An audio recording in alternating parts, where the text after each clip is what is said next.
Olá, bom dia a todos, tudo bem? Quantos aqui de vocês já conhecem LGPD? Tem uma galera aí que já sabe mais ou menos o que vamos conversar aqui. Bom, turma, vou começar aqui apresentando o pessoal, para a gente ter esse bate-papo. Começar com a Fernanda, falar um pouquinho sobre o que faz, o seu entendimento de LGPD um pouquinho para a gente. Bom dia, pessoal, tudo bem com vocês?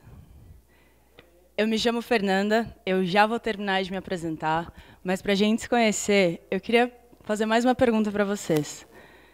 Eu queria pedir para que levante a mão bem alto, com bastante entusiasmo. Quem aqui, quando acessa um novo site, baixa um novo aplicativo, cria uma nova conta em uma rede social, tem o hábito de ler as políticas de privacidade dessa solução que está utilizando? Advogado não vale. Esse é mais ou menos o número de mãos levantadas que eu tinha em mente. E vocês não estão sozinhos. E isso também não é para menos. Em 2010, a política de privacidade do Facebook era maior do que a Constituição americana.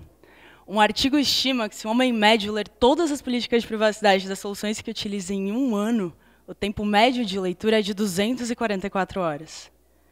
Isso porque as políticas de privacidade foram feitas por juristas e para juristas, e não para tornar a comunicação acessível ao consumidor. E o que acontece quando a gente aceita fornecer os nossos dados sem sequer saber o que está fornecendo? Um exemplo é o caso dos aplicativos de lanterna.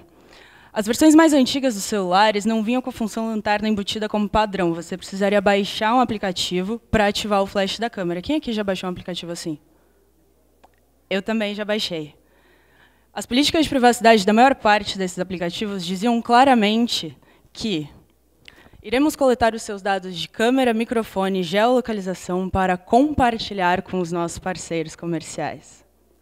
E a gente só queria ativar o flash da câmera. Uma pesquisa feita pela Avast, com 930... Primeiro que eu nem sabia que existiam 937 aplicativos de lanterna, mas mostra que os 260 aplicativos mais envolvidos, mais invasivos, coletavam, em média, de 50 a 77 permissões diferentes, quando tudo o que eles precisavam era o flash da câmera. Para explicar um pouco mais como eu cheguei até tudo isso, eu me chamo Fernanda, eu sou formada em Direito pela Universidade Federal de Santa Catarina. No mundo jurídico, eu passei por escritório de advocacia, tribunal de justiça, trabalhei com questões referentes a contratos, investimentos venture capital e privacidade e proteção de dados, que é um grande amor da minha vida. Trabalhei na Resultados Digitais com consultoria de marketing, depois de uma grande virada de chave. E hoje eu trabalho como head de marketing e growth hacking na Rio Biocosméticos. Ter trabalhado dos dois lados da força, ter entendido a parte jurídica, mas também olhar para isso na perspectiva de negócio, de business, de crescimento, me fez entender as ponderações referentes à privacidade e proteção de dados a partir desses dois lados. Eu sou uma grande entusiasta do tema e hoje a gente troca uma ideia sobre isso para que vocês saiam entendendo um pouco mais, espero, sobre o assunto. Então, obrigada. Muito obrigado, Fernanda. Vamos chamar aqui, então, o Rafa para falar um pouco mais. Falar de o que ele faz, qual é a sua história com a LGPD. Então, boa tarde, né? Eu trabalho na Inloco. A Inloco é uma empresa de dados de geolocalização, só que ela é uma empresa de dados que tem um foco em privacidade, certo? E de um ano e meio para cá, mais ou menos, com a entrada da GDPR e tal, foi que a gente começou a perceber que, beleza, a gente tinha essa preocupação, mas ainda precisava correr mais, né, para isso. Que não era, às vezes, só uma questão de decisão de negócio ou de fazer um ajuste na tecnologia para não coletar decisões de não coletar certo tipo de dado. O problema ia muito mais além. E essa discussão cresceu porque começou a discussão dos vazamentos de dados, e aí começa a se entender, né, porque a privacidade importa. Né? A privacidade importa porque as pessoas elas se comportam diferentes se elas estão sendo monitoradas ou não. E isso tem total influência na formação da personalidade de uma pessoa. E aí, com os vazamentos de dados que teve... Algum problema?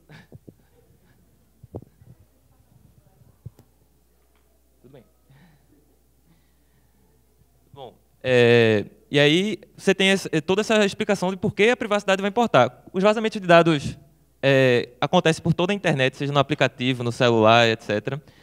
E se você olhar a quantidade de vazamentos, como tem crescido, isso é de 2012 até 2012, né? Mas aí você vê agora, né? O volume muito maior. Eu vou até passar mais rápido aqui, que não vai dar tempo para falar toda essa apresentação aqui, mas você começa a ter as notícias como o Cambridge Analytica, que é um vazamento de dados que pessoas elas estavam ali simplesmente para tentar usar uma ferramenta do Facebook, alguma coisa assim, e vazou o dado que foi o suficiente para influenciar democracias inteiras, né? Democracia dos Estados Unidos, democracia da Inglaterra, uma democracia de um país da África, qual é o nome, eu não me lembro agora, mas se você olhar o documentário que tem no Netflix, ele fala muito bem disso. E as pessoas não estavam querendo ser manipuladas pelos dados que elas estavam sendo coletados, que elas nem sabiam que estavam sendo coletados, né? E aí você entra na outra perspectiva que os dados eles estão sendo coletados, às vezes, no mundo físico também. Então, você vai numa farmácia, eles pedem o teu CPF, e eles te dão um desconto de 30% por causa do teu CPF. E por que eles estão te dando 30%? Por causa de um número ali. Ele está fazendo uso disso e pode acreditar que o teu CPF vale mais do que o desconto que ele está dando, né? Então, ele está fazendo isso com interesse. E a LGPD, GDPR, ela vem nesse contexto. Antes, esse mapinha aí ele mostra o mapa legislativo no mundo, assim, pré-GDPR. Então, só tinha na Europa, tinha ali a Argentina e o Uruguai, por mais que isso pareça estranho, né, para a gente da América Latina, eles tinham leis relevantes de proteção de dados, e aí entra a GDPR, cria uma lei que é totalmente extraterritorial, pega o mundo todo, e quem quiser ter relação comercial com a Europa, do ponto de vista de dados, vai ter que se adequar a esse padrão. E aí o mundo muda de cor, né? O mundo fica todo azulzinho, todo mundo, e no Brasil isso é que surgiu a LGPD. E agora nos Estados Unidos está tendo aprovação também de leis nesse contexto, justamente por conta disso, que a Europa botou como condição de relação comercial. Então, essa adequação toda, às vezes, não é nem só uma sensibilização, são coisas de relações comerciais. E houve lobby para ser aprovada a LGPD aqui no Brasil, com a agilidade que ela foi aprovada, certo? E aí, a LGPD ela é baseada em vários conceitos, digamos assim, interessantes de minimalismo, confiança, segurança. Essa lei, ela ajuda, certo? Então, ela começa a dar uma preocupação para todo mundo se preocupar com segurança e vazamentos e tudo mais, mas ela não resolve o problema, porque ela veio de uma forma que, às vezes, ela esqueceu, por exemplo, a experiência das pessoas que estão usando aquilo. Agora, imagina se toda a plataforma que tu usa te dá uma coisa super contextualizada sobre tudo que eles fazem com os dados. Tu não vai ler. Isso gera o mesmo problema que ela falou, que vai ter políticas muito grandes, independente de estar com o juridiquês ou não, porque tu vai estar dizendo, eu estou enviando dado para essa empresa, para fazer isso, para fazer aquilo. As pessoas não vão ler. Isso não é usável. E aí isso gera um outro desafio para as empresas hoje, que é como estar adequado e não entediar o seu usuário até ele desistir de querer usar seu aplicativo de tanta informação que você vai estar passando para ele. E sem falar de que o GDPR teve algumas consequências aí, que eu posso falar depois, que não são necessariamente as esperadas, como teve vazamentos de dados que aconteceram só porque a GDPR existiu. Quando você tem um direito de usuário de transparência, onde eu posso pedir o meu dado para a empresa vai me dar tudo, e tem pessoas impersonando outras para poder fazer isso, e as empresas não fazem uma validação de identidade adequada e geram um vazamento por conta disso, certo? A Inloco, ela teve vários aprendizados disso, e uma das mais importantes é a parte de cultura. As pessoas, os funcionários, tudo que você desenvolve, ele vem dos seus funcionários, seus produtos e tudo mais. Então, você tem que treinar eles. E aqui eu vou parar porque tem muita coisa aqui ainda. Mas, basicamente, treine seus funcionários porque eles não sabem o que é privacidade. O conceito de privacidade é totalmente diferente de pessoa a pessoa. E aí você tem que unificar isso e fazer com que eles estejam preparados para lidar com isso, certo? Bom.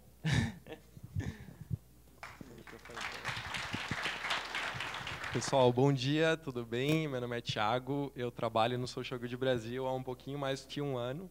Eu entrei como estagiário em agosto do ano passado, estagiário de dados, e desde janeiro eu estou coordenando a área de dados. A minha experiência com a LGPD ela começou há 6 meses atrás, em março, quando o Social Good Brasil justamente decidiu iniciar esse processo de compliance com a lei, né? Então, a gente decidiu isso lá atrás basicamente por 2 principais pontos. Porque o Social Good sempre foi uma organização orientada a dados, então, como a gente está falando de uma lei de dados, não só fez muito sentido para a gente se tornar, iniciar esse processo em compliance com essa lei, mas também era algo que a gente queria bater no peito e dizer que conquistamos isso.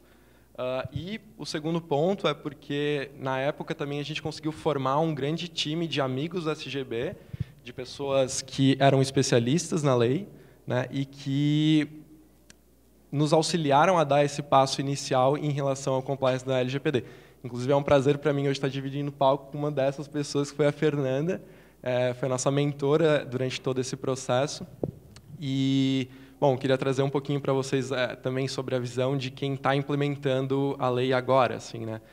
Durante todo esse processo, a gente já aprendeu muitas coisas, cara. A gente conseguiu fazer todo um mapeamento de coleta de dados do Social Good Brasil. A gente sabe para que fins eles são utilizados, para que fim cada dado que a gente coleta de cada formulário é utilizado, se eles obedecem os princípios de minimização, de retenção que a lei pede. Fizemos um mapeamento também de todos os nossos fornecedores que possuem base de dados do Social Good Brasil no exterior. Então, tem sido um processo de bastante aprendizagem. A gente já conseguiu, inclusive, alterar políticas de privacidade, fazer uma nova política de termos de uso, incluir contratos e cláusulas de privacidade dentro do contrato de equipe e fornecedor. Então, foram 6 meses que eu nunca imaginei que a gente conseguisse fazer tanta coisa assim em 6 meses. Mas, assim, talvez para trazer para vocês o mais interessante disso tudo, né, ao nosso ver, foi que nesse processo a gente foi pego de surpresa em termos de ser pioneiros nessa etapa, né? O que a gente fez nesse processo foi buscar muitas vezes na internet, cara, como que organizações do terceiro setor estão se portando em relação a isso? Será que isso é algo que só as empresas e organizações do primeiro e segundo setor estão se importando ou não, né? E o que a gente viu, para nossa surpresa, foi que pouquíssimas coisas se acham na internet hoje sobre empresas do terceiro setor se adequando à lei. Então, para a gente foi uma grande surpresa saber que nós éramos, de certa forma, pioneiros, né, nessa adequação à lei quando se fala de terceiro setor. Estou aqui para falar para vocês, então, um pouquinho mais na visão de quem está passando por esse processo de implementação, não tanto na visão de quem ensina ou dá consultoria sobre LGPD. Então, com certeza, vou aprender muito com esses dois aqui do meu lado nesse painel. Beleza? Muito obrigado. Então, gente, dadas as apresentações, vocês viram que a galera entende muito sobre LGPD aqui, o pessoal manja.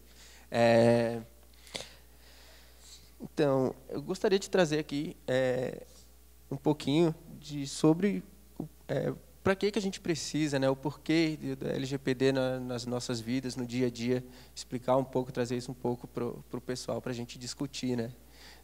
Fernanda, Thiago e o Rafa, ver o que vocês entendem sobre a LGPD no nosso dia a dia, qual é o impacto disso para a gente? Quando a gente fala de Lei Geral de Proteção de Dados, as pessoas já têm uma versão inicial. A menos que você faça direito ou que você goste muito de direito, ninguém quer saber de artigo de lei. E aí fica muito mais maçante aprender sobre o tema. Eu gosto muito de trazer o porquê por trás da lei. A gente não precisa entender minuciosamente qual que é a definição, o que diz no parágrafo 3º do artigo 7º para saber o que está acontecendo e por que é importante a gente falar sobre isso. Então, eu já falei muito para empresas, e o que eu mais ouço de CEOs e profissionais que estão na ponta de decisões de negócio é basicamente algo na linha de, putz, mas essa nova lei eu vou ter que gastar um monte de dinheiro, vou ter que contratar gente, vou ter que mudar um monte de processo interno, eu não vou mais poder fazer um monte de coisa que eu fazia. E será que é bem assim? Mas por que isso é necessário? Então, eu gosto muito de trazer uma visão otimista em cima de tudo isso. Mas, para isso, eu queria propor um exercício de inversão de papéis. Todo mundo aqui que trabalha em empresa, organização, que estiver precisando se adaptar à lei, eu queria propor que a gente pensasse sobre privacidade e proteção de dados, não pelo olhar de empreendedores e profissionais, pelo viés profissional, mas sim por outro papel que a gente também exerce diariamente, que é o papel de consumidor. Então, você, como consumidor, você sabe o quanto a internet sabe sobre você? Quais dados você tem deixado quando navega online? Quais rastros? Quais dados são coletados de você, não só por aquilo que você diz, mas também por aquilo que não diz? Os dados deixam os nossos dispositivos a todo instante e nós simplesmente não sabemos o que acontece com eles. A gente estava comentando aqui, antes de entrar, quem aqui já falou que queria comprar um HB20, queria comprar alguma coisa, abriu o celular e estava ali, o anúncio. Esse é um dos exemplos clássicos, mas, por exemplo, Existe um caso que ficou muito famoso, talvez alguns de vocês já tenham ouvido falar, uma rede de varejo norte-americana, Target. Uma menina de 15 anos foi até a Target e comprou algumas loções e vitaminas. A Target sempre teve um marketing pautado em dados muito forte. Algumas semanas depois dessa compra, através de uma correlação de padrões de compras feitos pelo pessoal da Target, essa menina estava recebendo anúncio para produtos de gravidez antes de saber que estava grávida.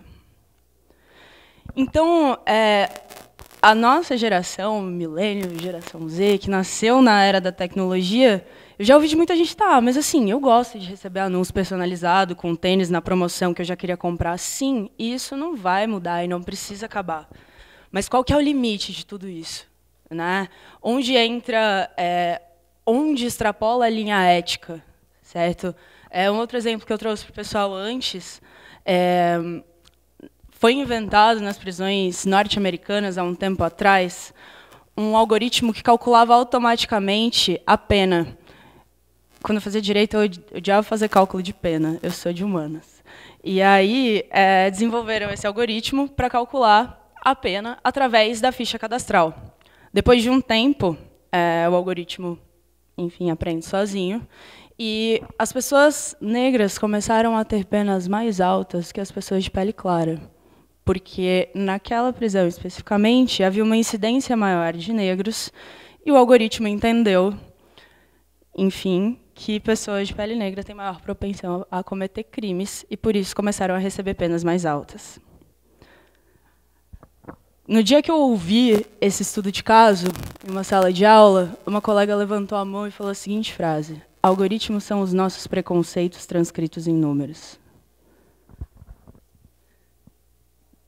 Eu travei. Mas, basicamente, em uma era exponencial de crescimento tecnológico tão grande, a gente perde o controle sobre o que é feito ou não com os nossos dados, certo? Um outro exemplo, o Google e o Facebook, agora com as novas leis de proteção de dados, eles fornecem nos sites deles uma opção para que você solicite para download todos os arquivos que eles têm de você. Eu fiz o teste. Em apenas um ano, em um recorte de um ano, o Google possuía mais de 2 GB de dados pessoais meus. Todo o meu histórico de pesquisa, mesmo que eu já tenha deletado de todos os meus dispositivos, todas as minhas fotos, e-mails, dados de agenda, os lugares que eu fui, geolocalização. Para os meus dados de e-mail, mesmo os e-mails que foram categorizados como spam e mesmo os e-mails que eu já excluí e excluí da lixeira. Até que ponto a gente controla isso? Então, por mais que sim, possa vir uma parte burocrática de adaptação para as empresas, o que está acontecendo na tecnologia hoje está só aumentando, pensando que daqui a 18 anos a gente vai ter 60 vezes mais dados no mundo do que a gente tem hoje. E é por isso que agora a gente precisa começar a falar sobre privacidade e proteção de dados. Exatamente, Fê. Aqui foi. Então, fica bem claro que a gente tem uma tendência, né, de cada vez mais deixar mais dados, deixar mais rastros na internet e uma tendência de que cada vez mais sistemas ou algoritmos também são criados que vão nos julgar justamente com base nessa imagem que a gente deixa para trás, né, como se a gente estivesse criando um avatar virtual e esses sistemas, esses algoritmos estão nos julgando justamente pela quantidade de dados, pelo que a gente deixa por trás, né? Então, a privacidade, a proteção de dados é justamente o que vai nos garantir que essa imagem, que esse avatar que a gente está deixando para trás, seja utilizado de forma correta, seja utilizado de forma com a qual a gente quer que ele seja utilizado, né? Para dar um exemplo, acho que todo mundo sabe já do Cambridge Analytica, né? Mas saiu agora um documentário sobre privacidade hackeada, igual a Rafael comentou.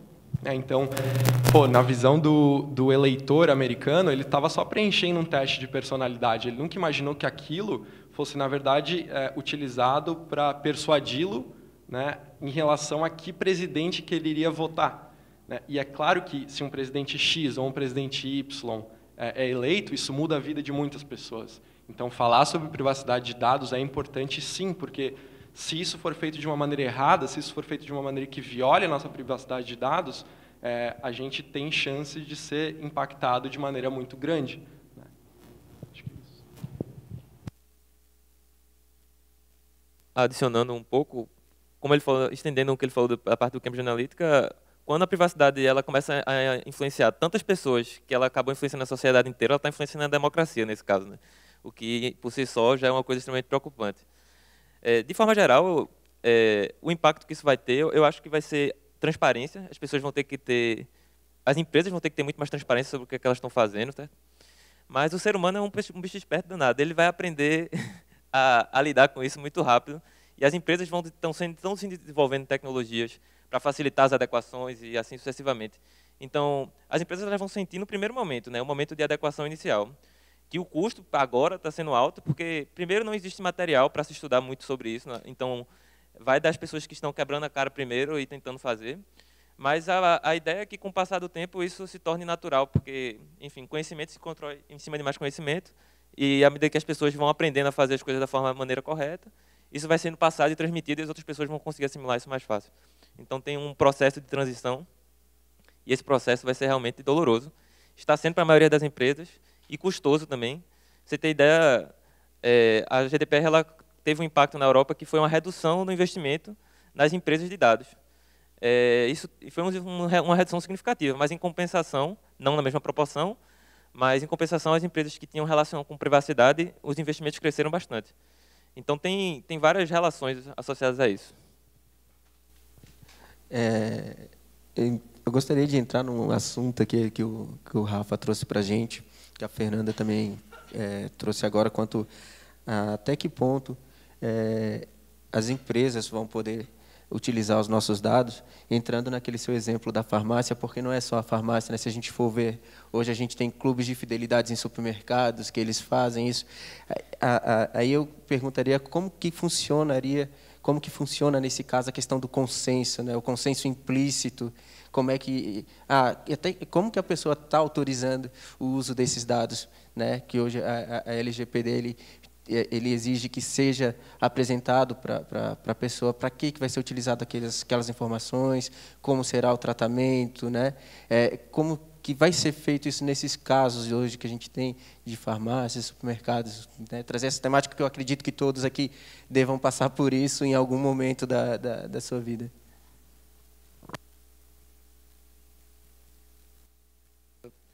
A primeira parte assim, que eu vejo beleza, como eu falei, a transparência ela vai começar a aumentar, certo? E tem um problema de usabilidade aí, como eu falei antes, que como é que a gente passa essas informações para as pessoas de forma que seja rápida, concisa, enfim, todas as palavrinhas que tem lá para definir o que é um consentimento devido, etc. Mas é importante dizer também que nem tudo precisa ser baseado no consentimento explícito. A própria lei ela prevê isso, tanto a brasileira quanto a europeia.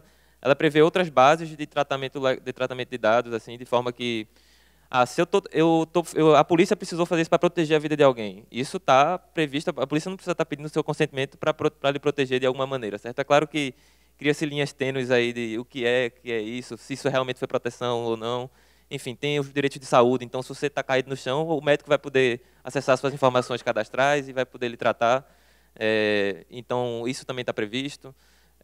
Mas a maneira que se vai conseguir essa transparência, nenhum lugar ainda acertou, eu acho. No mundo tem multas acontecendo em todo canto por conta disso agora, com essas novas leis. E no Brasil não vai ser diferente, só que aí conseguir ajustar o tom e entender o que realmente é um texto conciso que qualquer pessoa possa entender, não só as pessoas aqui que têm uma instrução mais alta, como as pessoas que estão em lugares mais marginalizados da sociedade, consigam entender que o celular que ela está usando, seja lá o aplicativo, vai ter essa capacidade de coletar os dados dela e influenciá-la de alguma maneira. Quem aqui já deu CPF na farmácia para receber desconto? Eu também. É justo a gente trocar um desconto por um dado tão pessoal como o CPF? E aí, do nada, você começa a comprar mais e mais e mais remédios e chega uma carta falando que aumentou o seu plano de saúde. Do nada? Eu estou teoria da conspiração, vocês podem pesquisar depois. Mas, basicamente, a gente perde totalmente o controle do que é feito. A ideia da Lei Geral de Proteção de Dados não é ser restritiva e agora não pode mais fazer nada. Não. a ideia é justamente trazer para o titular de dados maior poder sobre as suas próprias informações. Porque hoje a gente não tem isso. Pô, final do mês, queria pagar baratinho naquele remédio, vou ter que dar meu CPF. A gente não tem poder de escolha. Então, eu vejo que essa conscientização sobre a importância de privacidade e proteção de dados é justamente para que a gente, como consumidor, possa recuperar esse poder de escolha. Quais são os entraves que a gente encontra aí? Você vai... Eu odeio bancar chata da proteção de dados. Eu deixo de bater de frente, mas assim, você vai chegar na farmácia, você vai perguntar para a moça da farmácia, por exemplo, posso saber por que vocês estão coletando meu CPF? Qual que será a finalidade de uso? Porque a Lei Geral de Proteção... Não funciona. Ainda existe um desconhecimento muito grande. A atendente da farmácia, ela infelizmente está recebendo ordens. Então, infelizmente, essa conscientização ela começa top-down, mas lá na ponta a gente ainda vai encontrar muitas brechas, né? Eu acho que o debate que está começando agora com a nova lei, ele vai fomentar muito. Já existem farmácias que receberam multas astronômicas de proteção de dados, justamente por essa questão de coleta de CPF. Então, hoje, a LGPD ainda não entrou em vigor, as empresas estão se adaptando, mas o nível de cobrança já começou a ser muito mais forte. A gente não consegue virar essa chave do dia para a noite, mas as pessoas começarem a entender que, sim, é um problema. Poxa, por que eu não posso ter um número de cadastro na farmácia que não envolva tantos dados pessoais meus, né? Ou por que a empresa não pode demonstrar que esse dado é imprescindível para a finalidade tal? Porque, se não for, não precisa ser coletado, né? Então, agora começa justamente esse debate, um empurra daqui, empurra dali, por que você pede esse dado? Não, mas não pode mais, e vai ser esses barra inicial por algum tempo ainda, mas é aqui que a gente começa a falar sobre, então... acredito que a grande barreira da LGPD realmente vai ser essa questão cultural, né? A questão do entendimento das partes, assim. Eu gostaria de trazer uma pergunta da Jeremy Dron. Eu gostaria até que direcionar um pouco mais para o Thiago, que eu acredito que ele vai ter um conhecimento muito bom, junto com a Fernanda, quanto a isso. Como as organizações sociais, sem estruturas ou recursos, podem se adequar à LGPD? Muito boa a tua pergunta, Jeremy, muito obrigado. Inclusive, na nossa experiência em relação a esse processo de compliance, a gente encontrou muita dificuldade justamente porque organizações desse setor normalmente não têm tanta estrutura financeira e humana para dedicar a isso, né? Então, a lei requer que você, por exemplo, tenha sistemas que limpem bases ou que transformem bases a partir de um pedido de um usuário para excluir esses dados de uma maneira só, completa. Então, o usuário quer que você retire os seus dados da base de dados sua, você tem que, com poucos cliques, fazer isso, porque senão você perde muito tempo em relação a isso. Então, o próprio Social Good, que está agora começando a trabalhar, né, nesse aprimoramento de infraestrutura tecnológica, está tendo dificuldades em relação a isso, assim. Um conselho que eu daria para essas empresas, para quem trabalha nesse tipo de setor e está começando a fazer esse tipo de processo, é pensar já desde o início, fazer uma avaliação de riscos, né, para identificar quais que são os pontos negativos, onde que existem buracos nessa implementação em relação à infra que você tem hoje na sua empresa. Eu acho que isso é crucial, fazer uma avaliação de riscos é crucial para que, uma vez que esses problemas começam a acontecer, e vão acontecer, você já de antemão tem ações para mitigar esse tipo de problema. Essa questão referente a organizações sociais, isso também se aplica, por exemplo, talvez um pouco menor escala, mas para startups e empresas em estágio inicial, porque você fala, nossa, mas olha quanta coisa eu tenho que mudar, com que dinheiro? Já não tenho dinheiro nem para botar no meu negócio, nem na minha ONG, né? E existe esse ponto, mas, ao mesmo tempo, existe o ponto de, por ser uma organização menor, tende a ter um menor volume, menores riscos para serem mitigados. Então, isso que o Thiago comentou, de uma avaliação de impacto, é o ponto inicial para entender onde estão as maiores brechas. Com isso, é muito importante entender onde estão esses data points, né, esses pontos de dados pessoais dentro da organização, porque, às vezes, para ONGs, as que eu já tive contato, pelo menos, são mudanças que não são tão custosas, e não são tão trabalhosas quanto para uma empresa de médio ou grande porte. Mas, com certeza, identificar onde estão os dados pessoais dentro da organização, onde estão os maiores riscos e começar mitigando um por um. Uma dica para dar é comece logo, porque quanto antes você começar, demora. Antes você acaba. Só isso.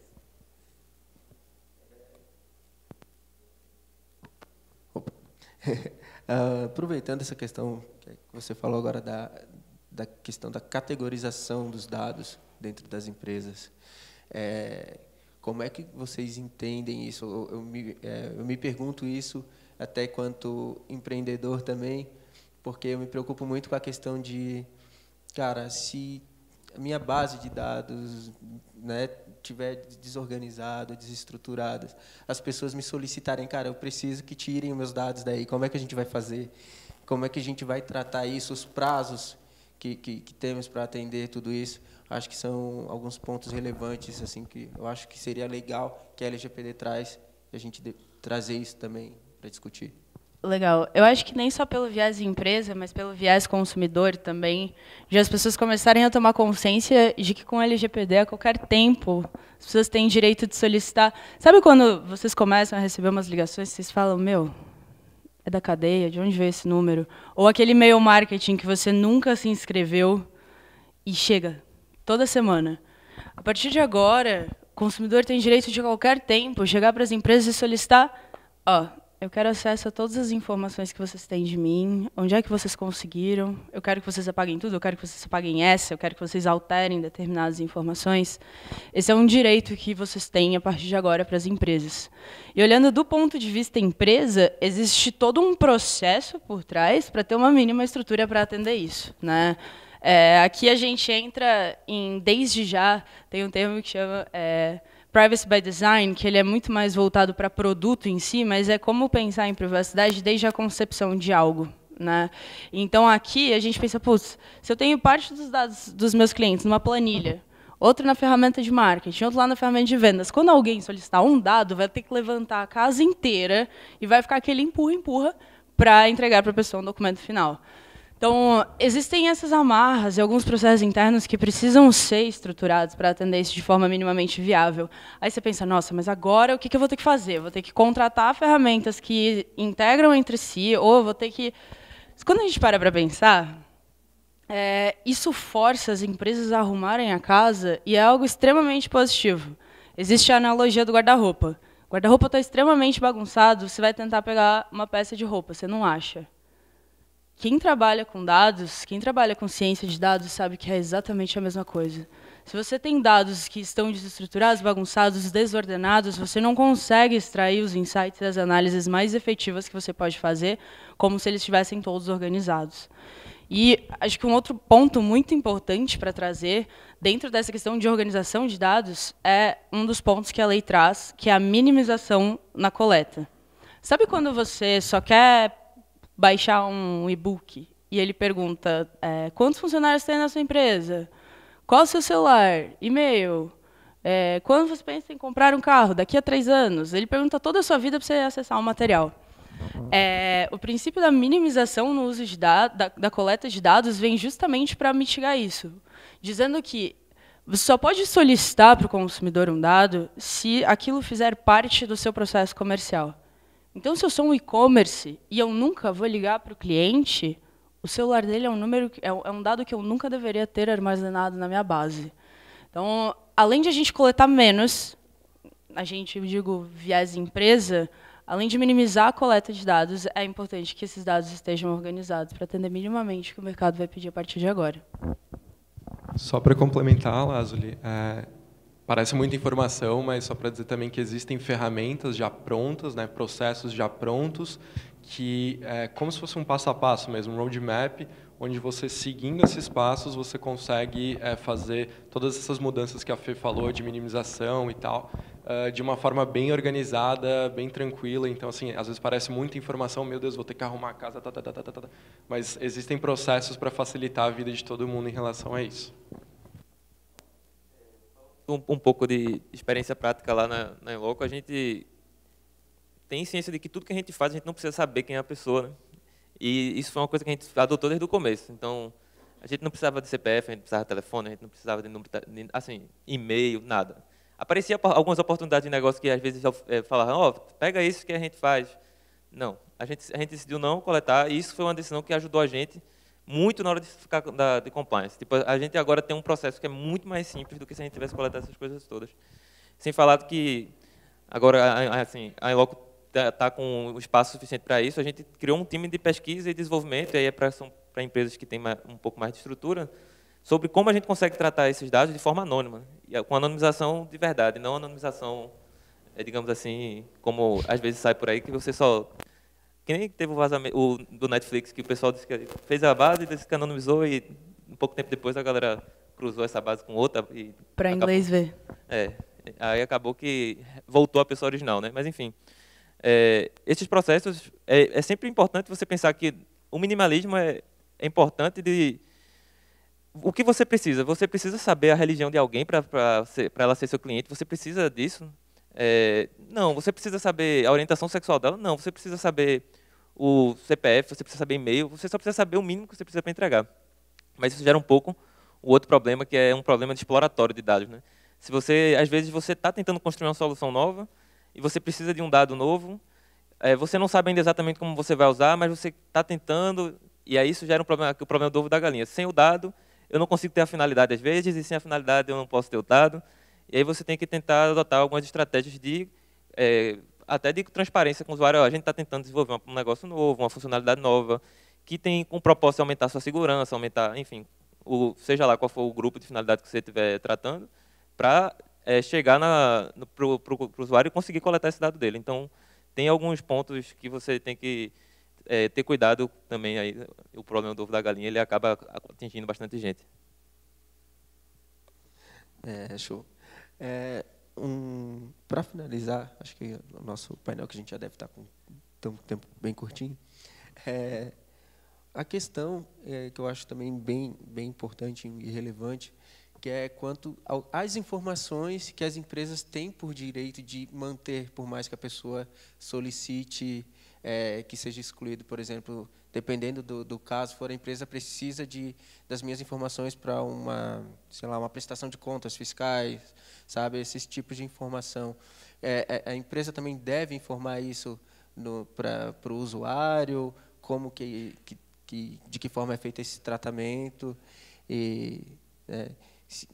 isso vai ser passado para o usuário. Ó, essa informação que você solicitou para a gente, para ser excluída, a gente não vai poder fazer porque é uma informação que faz parte do core da empresa e a gente precisa para os processos mesmos internos delas e prestações de contas e tudo mais.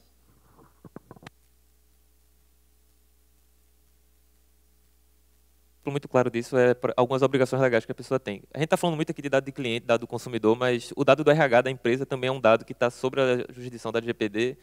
E se um ex-funcionário pedir para você deletar as informações que a empresa tem sobre ele, a empresa ainda tem a obrigação de manter esses dados por alguns anos. E é uma obrigação legal da empresa que tem a ver com, enfim, com a carteira de trabalho, etc. Então, vai ter cenários por obrigação judicial ou porque está um processo aberto com relação a essa informação desse dado que não vai poder ser deletada. E que isso também, enfim, tem várias coisas estranhas que podem acontecer, como a pessoa que está tentando esconder os seus rastros também, e aí ela vai deletando de tudo, quando na verdade tem uma investigação acontecendo sobre ela, e coisas desse tipo. Então, vai existir cenários que a lei prevê, vai existir cenários que a lei não prevê, mas isso tem que ser informado até onde eu penso no ponto de vista de transparência, certo? Não sei se existe alguma obrigação legal propriamente dita. Não, perfeito. Existem alguns exemplos da necessidade de armazenamento, esse dos funcionários é um deles. Existe a questão dos registros de acesso também, já desde o Marco Civil da Internet, de logs de acesso, um armazenamento mínimo para saber quem acessou, quando acessou, qual era o IP. Eu acho que essa é uma parte muito pontual, e eu tenho... na maior parte dos casos, eu vejo que os dados que ficam armazenados, eles são, na verdade, desnecessários e não precisariam estar no banco de dados. Os únicos, realmente, seguindo essa base legal da lei, são os dados que a empresa precisaria para uma eventual proteção jurídica ou fins comprovatórios, etc. Existem alguns casos, mas varia de modelo de negócio para modelo de negócio. Show. Então, pessoal, gostaria de agradecer aqui a todos, né? A gente trouxe para esse painel alguns pontos sobre a LGPD para que todos pudessem se contextualizar um pouco mais, ver as aplicações no dia a dia, né? Do quanto isso vai impactar para todos, não só para a empresa, mas para a gente quanto pessoas. Agradecer essa mesa incrível, Fernanda, Thiago, Rafa, super tranquilo de mediar uma mesa com vocês. Obrigado pela parceria. E gostaria de agradecer a todos pela presença, e dizer que estamos aí, vou ficar aí pelo evento, quem quiser conversar e trocar alguma ideia, vamos estar disponíveis aí para todos. Valeu? Muito obrigado.